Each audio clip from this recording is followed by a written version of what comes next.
ការណាខ្លះដែលថ្លើមធំថ្លើមពាសមេឃដែលបើគេដាក់គាត់នៅក្នុងគុកថាគេដាក់គុកដល់តែពេលគេដោះលែងបទូបថយឲ្យនៅក្រៅគុកថាអាហ្នឹងក៏តាមមិនគ្រប់តើចង់បានអីឲ្យប្រកបបាទនឹងច្បាស់ហើយខាងគណៈបកប្រជាជនកម្ពុជាច្បាស់គេឈុំចឹងហើយសិតតពួកថ្មិលសិតតពួកប្រឆាំងផ្កាប់មុខសិតតពួកស្អីក៏មិនត្រូវចិត្តវាដែរសើវាគេមិនដែលប្រើពាក្យអស់លោកឯងសើវាសិតតអ្នកខ្លះជេរម្រាយទៀត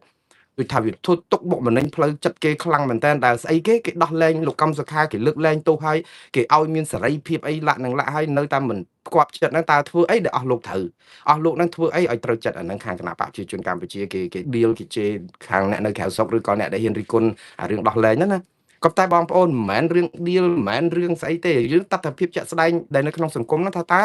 លោកកម្មសខាមានសេរីភាពគេដោះលែងគាត់ឲ្យមានសេរីភាពឬក៏គេដោះលែងគាត់យកពីត្រង់យកមកដាក់នៅក្នុងកេះกระดาษអីចឹងឬក៏ប្រអប់អីទៀតរឿងនេះគឺវារឿងអញ្ចេះទេបងប្អូនលោកកម្មសខាសប្តាហ៍ថ្ងៃនេះគឺចាប់ពីថ្ងៃម្សិលមិញនេះទៅឬក៏ថ្ងៃនេះតែម្ដងដោយសារថ្ងៃនេះគឺឃើញ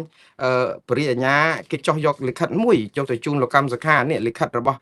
បរិយាញ្ញាដែលយកទៅជូនលោកកម្មសខាហ្នឹងគឺអត់មានធ្វើអីទេគឺគ្រាន់តែទៅប្រាប់លោកកម្មសខាថាអ្វីដែលជាបរិយាក្រិតលើកលែងទោសលោកកម្មសខាគឺចូលជាធរមានចាប់ពីពេលនេះតទៅហើយចូលជាធរមានហ្នឹងគឺបានន័យថាលោកកម្មសខាលែងជាប់គុកនៅក្នុងផ្ទះតទៅទៀតហើយលោកចង់ធ្វើដំណើរទៅជួបម្ដាយទៅជួបមិត្តភ័ក្តិបងប្អូនក្រុមគ្រួសារទីណាក៏បានដែរព្រោះផ្ទះរបស់លោកលែងជារបងហុំព័ទ្ធដោយមានសមត្ថកិច្ចយាមកាមអីទៀតហើយងាយស្ដាប់ប៉ុណ្ណឹងមិនចឹងអាហ្នឹងហើយដែលគេហៅថាលោកកម្មសខាបានទទួលការលើកលែងទោសពីទោសមូលទោសគឺទោសដែលជាប់ក្នុងពន្ធនាគារ27ឆ្នាំដែលគេដាក់ឲ្យក្រោមការត្រួតពិនិត្យតាមផ្លូវតុលាការហ្នឹងគឺចឹងទោសហ្នឹងគឺរួចក៏ប៉ុន្តែទោសដតីទៀតដែលជាទោសបន្ថែមគឺនៅជាប់ទាំងអស់អញ្ចឹងហើយបានជាបរិញ្ញាចុះទៅហ្នឹងគាត់និយាយថាសេចក្តីជូនដំណឹងអំពីកំណត់ហេតុស្តីពីការអនុវត្តបរិយាក្រិតអញ្ចឹងហុចជូនទៅលោកកម្មសខានៅឯផ្ទះគាត់ព្រឹកនេះប្រាប់ថាអញ្ចេះលោកកម្មសខាត្រូវអនុវត្តដូចខាងក្រោមទី1ដកហូតជាស្ថាពរសិទ្ធិបោះឆ្នោតសិទ្ធិឈរឈ្មោះបោះឆ្នោតឲ្យឈរឈ្មោះឲ្យគេបោះឆ្នោតនិងសិទ្ធិធ្វើសកម្មភាពនយោបាយផ្សេងទៀតតាមបញ្ញត្តិមាត្រា450នៃក្រមព្រហ្មទណ្ឌហាមឃាត់ចំពោះការចាក់ចេញពីប្រទេសកម្ពុជាសម្រាប់រយៈពេល5ឆ្នាំតាមបញ្ញត្តិមាត្រា450នៃក្រមព្រហ្មទណ្ឌដដែលកំណត់ហេតុបានបញ្ចប់នៅវេលាម៉ោង9:00នាទីនៅថ្ងៃដដែលដែលអានជូនសម័យខ្លួនស្ដាប់និងផ្តិតមេដៃទុកជាភ័ស្តុតាងលោកកម្មសខាក៏បានផ្តិតមេដៃទុកជាភ័ស្តុតាងព្រមទទួលថាលោកបាត់បង់សិទ្ធិសេរីភាពធ្វើនយោបាយអស់មួយជីវិតហើយនេះគឺជាការទទួលស្គាល់មួយសារទៀតអាការដែលគាត់ចេញលិខិតមិនប្តឹងសារទុកទៅនឹងសាលាធរដែលផ្ដន់ទាទោសគាត់ឲ្យជាប់គុក27ឆ្នាំនឹងពីបទក្បត់ជាតិពីបទអីខុបខិតគ្នាជាមួយនឹងអាមេរិកអីនាំគ្នាផ្ដួលរំលំរដ្ឋាភិបាលហ្នឹងគឺបានន័យថាសាលដីកាហ្នឹងគឺចូលជាស្ថាពរហើយបានន័យថាតុលាការរកឃើញថាលោកកម្មសខាមានទោសដោយអ្វីដែលគេចោទប្រកាន់ហ្នឹងហើយនេះគឺនៅក្នុងដែលគាត់អត់ប្តឹងសារទុកហ្នឹងណាក៏ប៉ុន្តែនៅមានលិខិតរបស់គាត់មួយគាត់និយាយហ្នឹងគឺអូយខ្ញុំគ្មានបានដេកបានពួនទេបងប្អូនដោយសារអីក្រមខាងសកម្មជនដែលគ្រប់គ្រងគណៈបកសិទ្ធិមនុស្សឬក៏ខាងលោកកម្មសខាគឺគាត់ផ្ញើសារស្រោចមកខ្ញុំគឺនិយាយទៅគឺគាត់មូម៉ៅនឹងខ្ញុំផ្សាយពីរឿងលិខិតរបស់លោកកម្មសខានេះមែនតើនេះអាលិខិតមួយដែលគាត់ព្រមមិនប្តឹងសារទុកឲ្យគាត់ប្រាប់ថាគាត់មិនសុខចិត្តអីអញ្ចឹងណាមិនប្តឹងសារទុកឲ្យក៏មិនសុខចិត្តហើយដល់ពេលដែលខ្ញុំបញ្យល់ថាបើយើងមិនប្តឹងសារទុកគឺបានន័យថាយើងអនុញ្ញាតឲ្យតុលាការចោទប្រកាន់យើងប្រមាណហ្នឹងគឺត្រូវតាមហ្នឹងហើយយើងព្រមទទួលគាត់ថាមិនប្តឹងក៏ប៉ុន្តែអ្វីដែលសំខាន់នៅក្នុងខ្លឹមសាររបស់លោកកម្មសខាខ្ញុំសូមអានជូនទៅកុំឲ្យក្រុមសកម្មជនដែលគ្រប់គ្រងលោកកម្មសខាហ្នឹងគាត់សម្រានមិនលក់ដែរគាត់ថាលោកកម្មសខាពិតជាបាននិយាយថាលោកមិនសុខចិត្តទៅនឹងការសម្រេចផ្ដន្ទាទោសនេះទេមិនប្តឹងជំទាស់តែមិនសុខចិត្តទៅតាមការសម្រេចផ្ដន្ទាទោសនេះទេព្រោះគាត់ថាកលៈទេសៈនេះគឺគាត់យល់ថាកលៈទេសៈនេះការដោះស្រាយបញ្ហាដោយឈលលើស្មារតីផ្សះផ្សាជាតិតាមរយៈការសន្ទនាគ្នារវាងខ្មែរនិងខ្មែរគឺជាជំរឿសដ៏ប្រសើរបំផុតដើម្បីផលប្រយោជន៍ជាតិនិងប្រយោជន៍ប្រជាពលរដ្ឋខ្មែរអញ្ចឹងលោកចាត់ទុកថាមានតែការផ្សះផ្សាជាតិទេអាការផ្សះផ្សាជាតិនេះបើគេផ្សះផ្សាគេធ្វើ9ឆ្នាំមកមុននឹងអត់ចាំបាច់តតែពេលលោកយាយសៅង៉ែតឈឺរហូតតតែផ្លឹកលោកឲ្យធွာទេប៉ុន្តែរឿងនេះគឺជារឿងដែលចង់និយាយថាបើយើងមើលទៅគឺលោកកម្មសខាគាត់បោះបង់សិទ្ធិខ្លួនឯងហើយឥឡូវនេះចង់បញ្ចប់នៅពេលដែលគាត់ថាជាស្មារតីផ្សះផ្សាជាតិផ្សះផ្សាកន្លែងណាលោកបានផ្តិតមេដៃព្រមទទួលស្គាល់ថាលោកឈប់ធ្វើនយោបាយអស់មួយជីវិតទៅទៀតអញ្ចឹងនៅក្នុងរឿងនេះបើលោកហ៊ានតែផ្ទុយនឹងអាស្អីគេសេចក្តីកំណត់ហេតុរបស់ព្រះអញ្ញាគឺគេនឹងចាប់លោកកម្មសខាវិលចូលគុកវិញដដែលនឹងអត់មានអី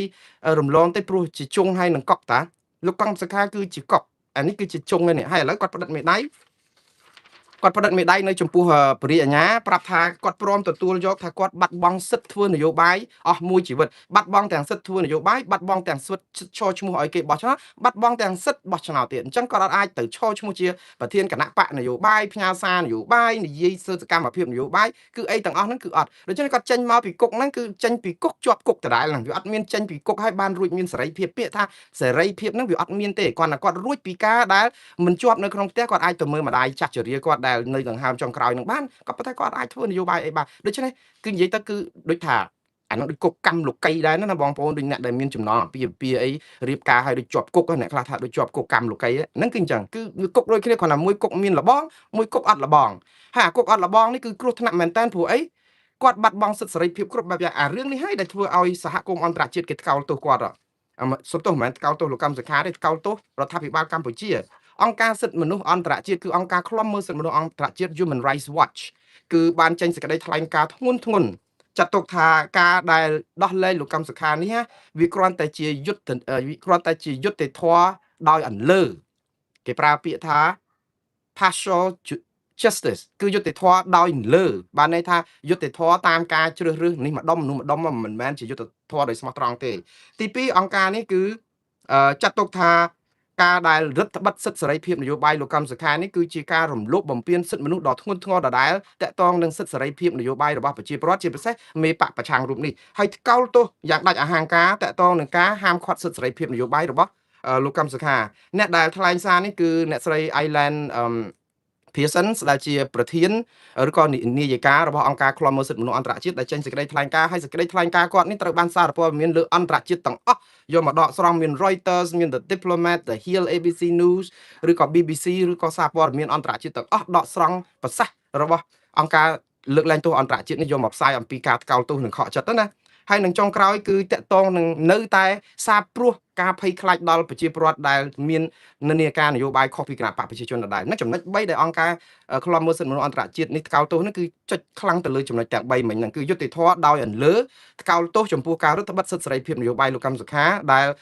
លបាត់បង់សិទ្ធិសេរីភាពនយោបាយរហូតបែបនេះបើទោះបីជាមានសេរីភាពខ្លះប៉ុន្តែនយោបាយគឺគាត់ធ្វើអត់បានទាំងអស់ដូចដាក់គុកគាត់ដដែលអាហ្នឹងគឺក្នុងន័យអញ្ចឹងហើយក៏នៅតែគាត់នៅតែនិយាយថាស្ថានភាពសិទ្ធិមនុស្សនៅកម្ពុជានៅតែរងការរំលោភបំពានយ៉ាងធ្ងន់ធ្ងរដដែលអានេះសម្រាប់អង្គការលើកលែងទោសសំទោសឃ្លាំមើលសិទ្ធិមនុស្សអន្តរជាតិចុះអង្គការសង្គមស៊ីវិលដទៃទៀតនៅស្រុកខ្មែរនៅស្រុកដទៃហ្នឹងគេធ្វើអីគេខ្លះយើងឃើញអង្គការចលនាខ្មែរដើម្បីប្រជាធិបតេយ្យដែរគឺ KMD របស់អ្នកស្រីមូសុហួរក៏គាត់ចេញសេចក្តីថ្លែងការណ៍ដែរគឺមែនតើទៅវាគួរតែគេសាទរគ្រប់គ្នាមិនមែនឬសូលលោកកម្មសខានៅក្រៅគុកនៅក្រៅផ្ទះប៉ុន្តែគេថ្លែងសារទាំងប្រយ័ត្នប្រយែងនឹងខ្វល់អ្នកស្រីមូសុខួរដែលជាតំណាងរបស់អង្គការចលនាខ្មែរដើម្បីប្រជាធិបតេយ្យនេះគឺគាត់បាននិយាយថាការដែលគ្រាន់តែលើកលែងទោសលោកកម្មសខាត្រឹមតែទោសជាប់គុកនៅក្នុងផ្ទះហើយហាមឃាត់សិទ្ធិនយោបាយគាត់សពបែបយ៉ាងដកហូតអស់មួយជីវិតបែបនេះគឺជាការបិទបាំងទង្វើរបស់រដ្ឋាភិបាលដែលប្រព្រឹត្តរំលោភបំពានសិទ្ធិមនុស្សក៏ប៉ុន្តែធ្វើឲ្យគេយល់ថាដូចជារដ្ឋាភិបាលនឹងចិត្តល្អចង់ស្ដារសិទ្ធិមនុស្សនៅប្រជាធិបតេយ្យឡើងវិញតាមពិតមិនមែនទេជាការបិទបាំងនេះគឺជាប្រសាសន៍របស់អង្គការ KMD ហើយសេចក្តីថ្លែងការណ៍នេះក៏មានពីខាងអង្គការសង្គមស៊ីវិលខ្មែរយើង3នៅឯប្រទេសអូស្ត្រាលីឯនោះទៀតអង្គការសង្គមស៊ីវិល3ហ្នឹងគឺលើកឡើងចេះមានអង្គការសមាគមខ្មែររដ្ឋវីតូរីយ៉ា CAV អង្គការសម្ព័ន្ធខ្មែរដើម្បីកិច្ចព្រមព្រៀងសន្តិភាពទីក្រុងប៉ារីកម្ពុជាគឺ CAPPAC និងអង្គការប្រជាធិបតេយ្យខ្មែរ KDO គាត់បានថាព្រះរាជក្រឹត្យលើកលែងទោសដែលបានចេញពីថ្ងៃទី25ខែឧសភានោះគឺជាជំហានមួយវិជ្ជមានហើយក៏ប៉ុន្តែសេចក្តីសម្រេចនោះនៅអត់ទាន់គ្រប់គ្រាន់នៅឡើយទេអត់គ្រប់គ្រាន់ដើម្បីបង្ហាញចេតនាពិតប្រាកដនៅក្នុងការផ្សះផ្សាជាតិនោះទេការខ្វះខាតនេះគឺស្ដែងចេញឲ្យឃើញច្បាស់ថាលោកកម្មសុខានៅតែបន្តប្រឈមនឹងការហាមឃាត់មិនឲ្យធ្វើនយោបាយសកម្មភាពនយោបាយនិងរដ្ឋបិទយ៉ាងតឹងរ៉ឹងលើសេរីភាពនៅក្នុងការធ្វើដំណើរទៅក្រៅប្រទេសទៀតផងអញ្ចឹងអង្គការទាំង3នេះយល់ឃើញថាលោកកម្មសុខាគឺជានិមិត្តរូបនៃភាពបរិសុទ្ធតាំងពីដើមរៀងមកហើយបទចោទប្រកាន់កន្លងមកគ្រាន់តែជាលេសនយោបាយដើម្បីគ្រំលាយគណៈបកប្រឆាំងដែលតំណាងឲ្យឆន្ទៈប្រជាពលរដ្ឋរាប់លានអ្នកតែប៉ុណ្ណោះការបន្ធូរបន្ថយត្រឹមទោសពន្ធនាគារដោយរក្សាគំនាបលើសិទ្ធិសេរីភាពជាមូលដ្ឋានគឺគ្រាន់តែជាការផ្លាស់ប្ដូរទម្រង់នៃការឃុំឃាំងប៉ុន្តែមិនមែនជាការដោះស្រាយសិទ្ធិពលរដ្ឋនិងសិទ្ធិនយោបាយឲ្យបានពេញលេញជូនលោកកម្មសុខានោះទេអាស្រ័យហេតុនេះអង្គការទាំង3នេះសូមស្នើឲ្យរដ្ឋាភិបាលកម្ពុជាមេត្តាទម្លាក់រាល់បទចោទប្រកាន់និងស្ដារសិទ្ធិនយោបាយព្រមទាំងសិទ្ធិ ស៊ីវិលរបស់លោកកម្មសខាឡើងវិញឲ្យពេញលេញនិងស្នើសុំឲ្យពិនិត្យមើលសំណុំរឿងសកម្មជនបរិស្ថានសកម្មជនសង្គមនិងសកម្មជនផ្សេងទៀតដែលកំពុងរងបាត់ចោតនិងកំពុងឃុំខ្លួនក្នុងពន្ធនាគារដើម្បីឲ្យពួកគាត់មានសេរីភាពឡើងវិញបំពេញហើយនឹងដើម្បីបញ្ជាក់ឲ្យឃើញថាកម្ពុជាកំពុងតែប្រែការដឹកនាំរបស់ខ្លួនឲ្យគោរពសិទ្ធិមនុស្សនិងប្រជាធិបតេយ្យយ៉ាងពិតប្រាកដជាមួយគ្នានេះយើងខ្ញុំក៏សូមពៀវនាវដល់សហគមន៍អន្តរជាតិនិងដៃគូអភិវឌ្ឍន៍ទាំងអស់បន្តជំរុញឲ្យកម្ពុជាស្ដារលទ្ធិប្រជាធិបតេយ្យសេរីពហុបកនិងដោះលែងអ្នកទោសនយោបាយដែលកំពុងជាប់ឃុំនិងពង្រឹងប្រព័ន្ធតុលាការឯករាជ្យដើម្បីឲ្យស្របតាមគោលការណ៍នីតិរដ្ឋយ៉ាងពិតប្រាកដ